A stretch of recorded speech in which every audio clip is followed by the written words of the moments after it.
Assalamualaikum warahmatullahi wabarakatuh. Selamat datang teman-teman semuanya. Anyway, sebelum kita mulai bahasan pada episode kali ini, I'm so excited to show you. Jadi baru aja kedatangan ini paket buku karena beli buku dan lumayan banyak juga. Ada sekitar 5, 6, 7, 5, 6, 7, 8, 9. Sebenarnya nggak hanya 2 paket ini sih, ada paket yang lain gitu kan, tapi udah aku buka sebelumnya.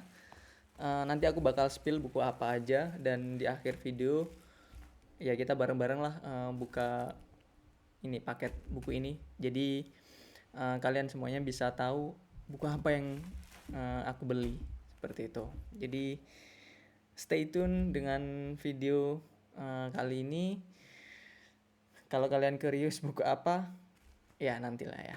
Oke, karena pembahasan kita pada episode kali ini adalah buku, jadi aku mau membahas tentang buku, seperti itu.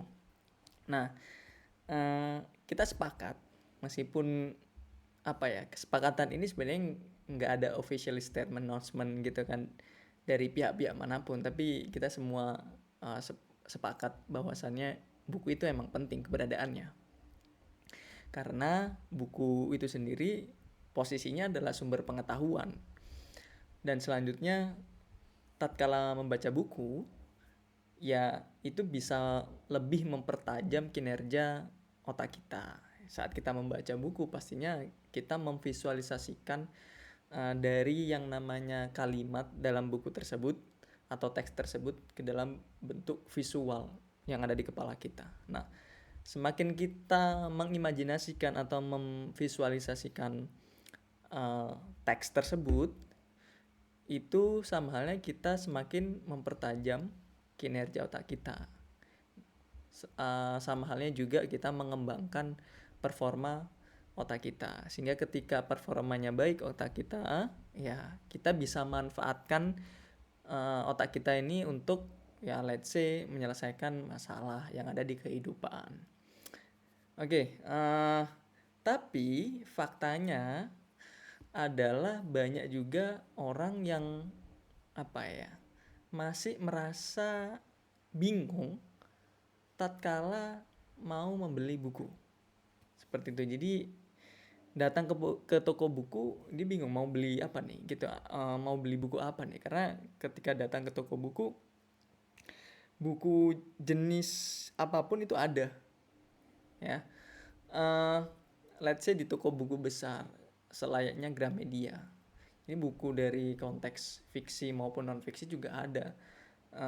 Genre-nya juga banyak banget, fantasi kalau itu memang fiksi, atau enggak buku pendidikan kalau itu non fiksi, psikologi, politik, dan seterusnya.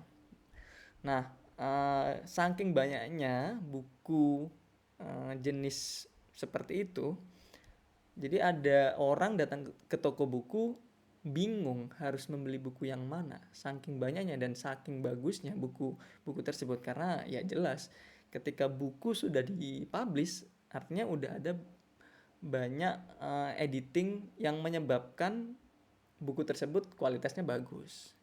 Jadi yang buku-buku yang ada di toko buku itu kualitasnya udah pasti bagus lah, seperti itu. Tergantung itu buku emang apa ya, sesuai dengan segmentasi orang seperti apa. Tapi kembali lagi kualitasnya bagus, saking banyaknya alhasil bingung, dan wajar ya.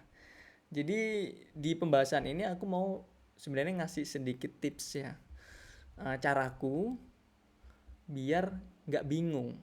Karena gimana ya, kalau kita datang ke toko buku terus bingung, ya itu kan wasting time dan wasting money ya, wasting time, wasting energi gitu.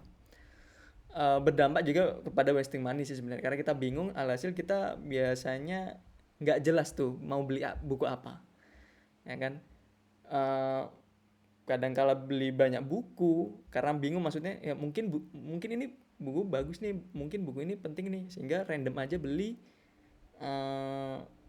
alhasil ya kita harus ngeluarin budget yang cukup banyak untuk beli buku seperti itu. Padahal mungkin esensi buku yang dibeli juga kurang ada dampaknya seperti itu. Jadi ya hati-hati juga. Nah, langsung aja kita ke pembahasan ya. Biar biar apa ya? Biar teman-teman sekalian juga tahu lah gitu kan. Caranya seperti apa. Ya barangkali ini juga bermanfaat atau bisa kalian terapkan. Kalau aku pribadi, aku biasanya ketika hendak membeli buku, aku harus tahu dulu kebutuhanku apa atau permasalahanku apa. Itu dulu awalnya. Setelah itu harapanku apa. Let's say seperti ini contohnya. Aku punya kebutuhan untuk saat ini.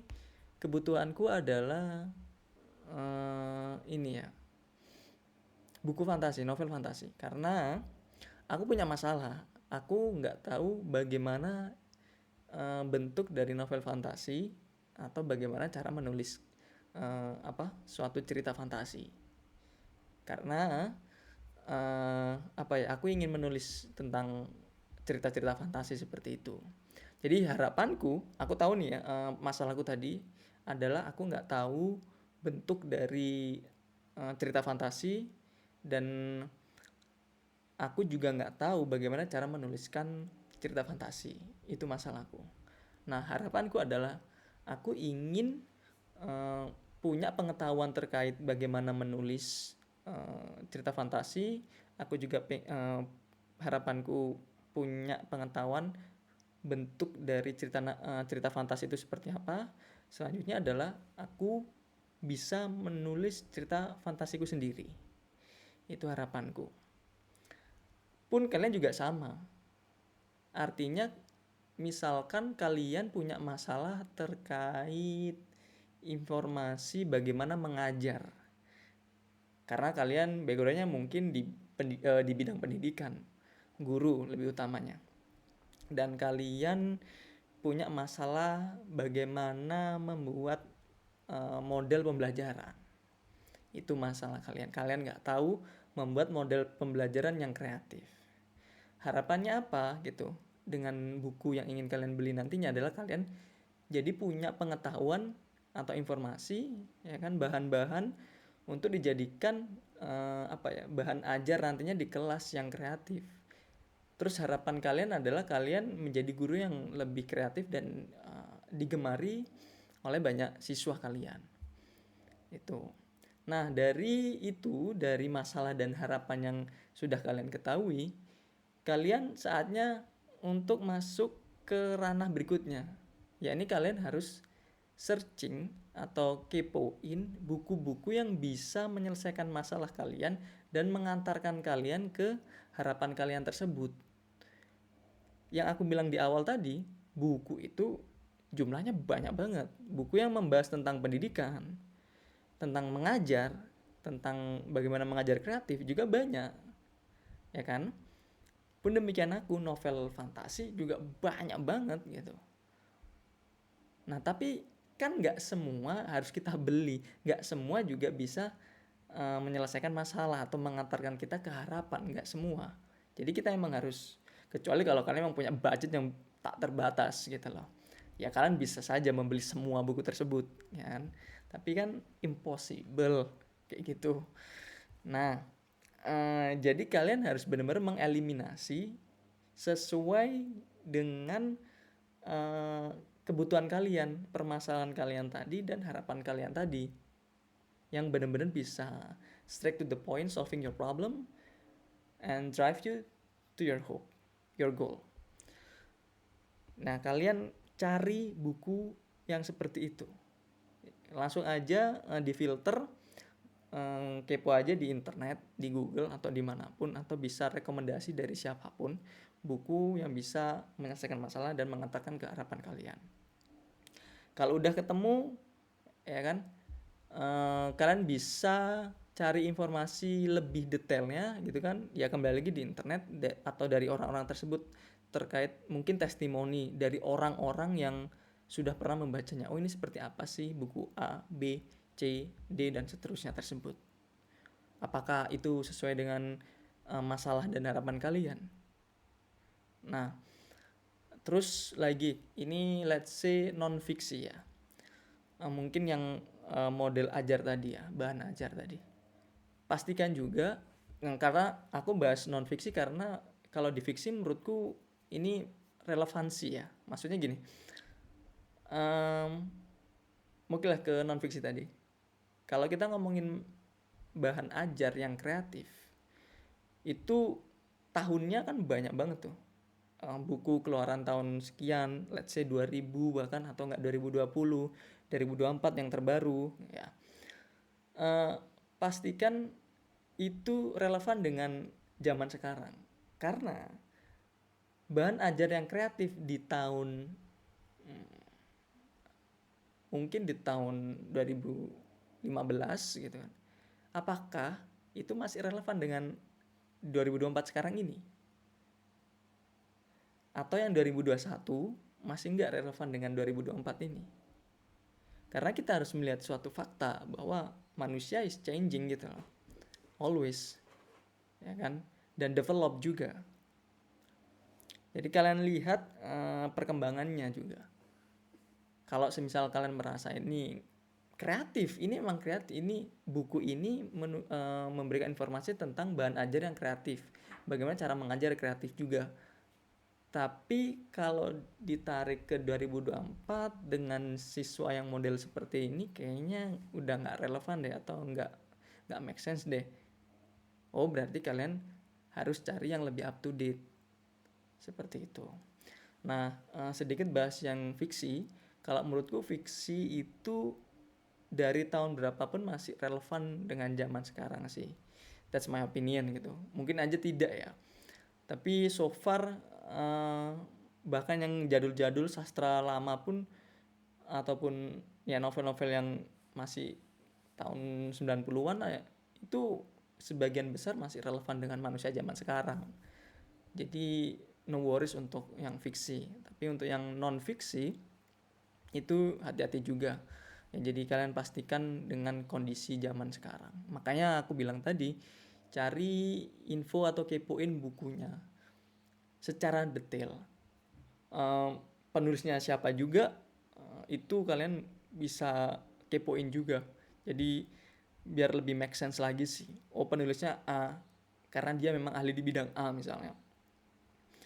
Ya backgroundnya seperti ini, yaitu ambil aja gitu. Kalau semisal ini penulisnya B nih, tapi dia seperti ini nih, nah mungkin bisa dieliminasi meskipun yang dituliskan menurut kalian masih make sense.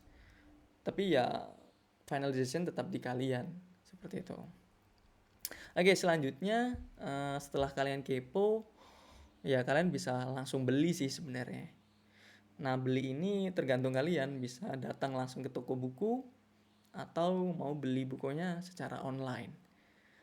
Bagi kalian yang emang punya kesempatan, punya waktu, energi untuk datang ke toko buku secara langsung, ya udah datang aja. Karena menurutku datang ke toko buku dan beli online ini vibes-nya beda. Kalau kalian emang benar-benar suka banget dengan buku, pasti kalian akan merasakan lebih enak belanja buku di toko buku secara langsung ketimbang online. Dan lagi ya, ini pengalamanku juga. Jadi kalau datang ke toko buku, terus kita lihat-lihat buku seperti itu, kadangkala kita ketemu dengan buku-buku yang unpredictable banget. Buku bagus yang gak nyangka kita bisa ketemu buku bagus tersebut. Nah, tapi kalau di di online, beli online, kadangkala kita gak nemuin itu. Jadi kita udah langsung search misalnya di e-commerce, ya kan, buku tertentu yang ingin kita cari, ya buku itu, nggak menemukan buku lain. Jadi agak repot. Jadi aku pribadi memang lebih memilih ini ya, datang ke toko buku langsung, karena vibes tadi, dan juga kerandoman, nggak bisa dibilang random juga sih sebenarnya, tapi kadangkala bertemu dengan buku-buku yang unpredictable dan itu bagus. Oke, tapi ya balik lagi, kalau ada waktu untuk ke toko buku, energi, datang aja ke toko buku langsung. ya kan? Karena bisa juga komunikasi dengan penjaga tokonya atau siapapun di sana gitu kan, jadi nambah relasi juga.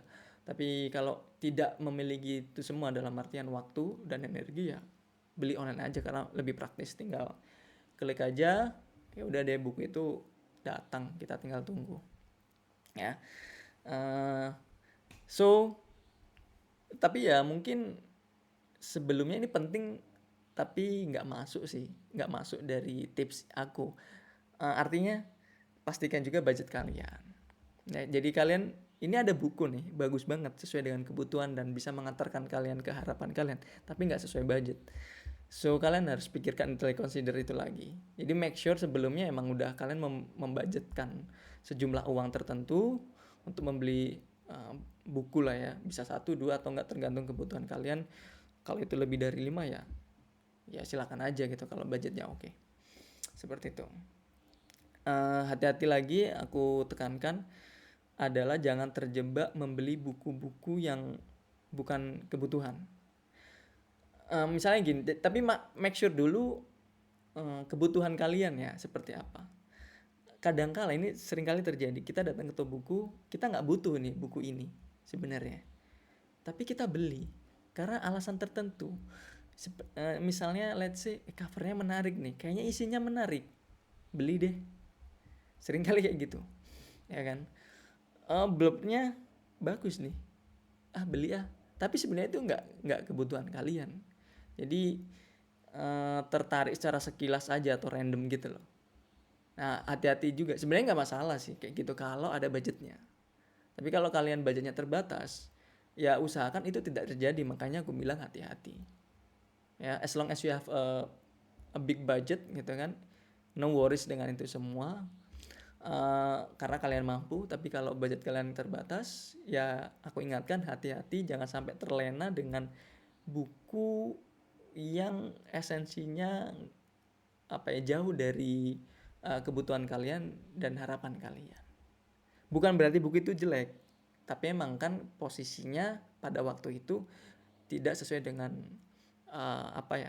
harapan dan permasalahan kalian. Karena kan ini dalam rangka kalian bisa menyelesaikan masalah dan bisa mengantarkan ke harapan kalian tersebut.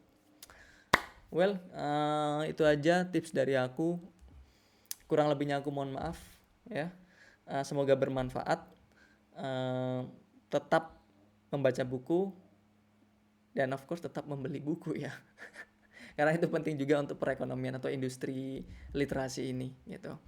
Dari situ ada beberapa orang yang punya nafkah lah pada akhirnya gitu kan, si karyawan di toko tersebut bahkan sampai ke penulisnya. Artinya ekonomi tetap jalan terus dan itu bagus. So keep buying books and read books. Oke, itu aja, kurang lebihnya aku mohon maaf. Tapi jangan close dulu teman-teman, karena habis ini aku unboxing. Kalau kalian kepo buku apa yang aku beli, jadi stay tune aja.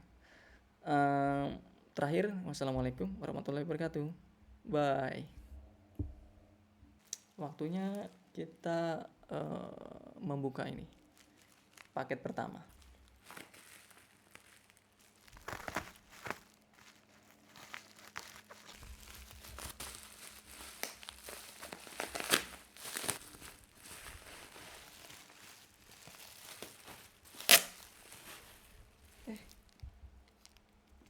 Dapat bonus.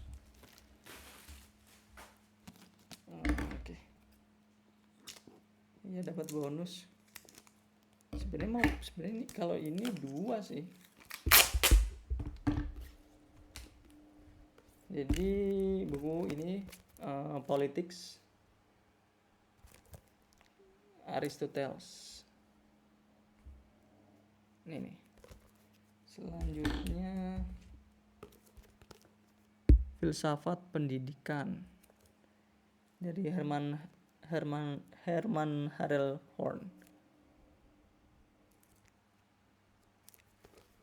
Nah, ini bonus nih. Dapat 270 kearifan Soeharto. Kumpulan ucapan Pak Harto semasa hidup. Pak Harto, enak zamanku toh. nggak beli ini sih sebenarnya, jadi ya ini hadiah gitu atau bonus lah. Oke, selanjutnya buka paket ini.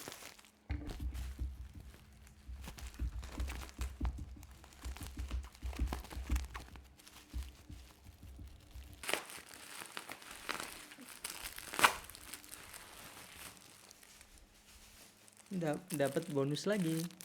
Ini ada kayaknya sih tote bag ya. Tote bag nih.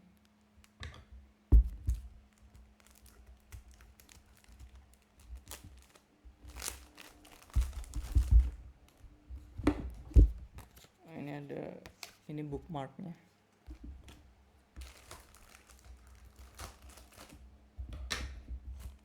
Nah, untuk yang ini ada 5 buku bundle gitu kan, paket bundle koleksi lengkap novel petualangan Sherlock Holmes. Ini ada 5 buku nih. 1, 2, 3, 4, 5. Ini yang sebenarnya pengen aku beli. Ini awalnya. Tapi ternyata ada di toko tersebut ada ini, sekalian aku beli. Dan ini juga.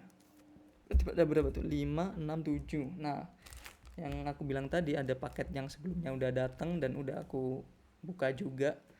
2 buku. Pertama ini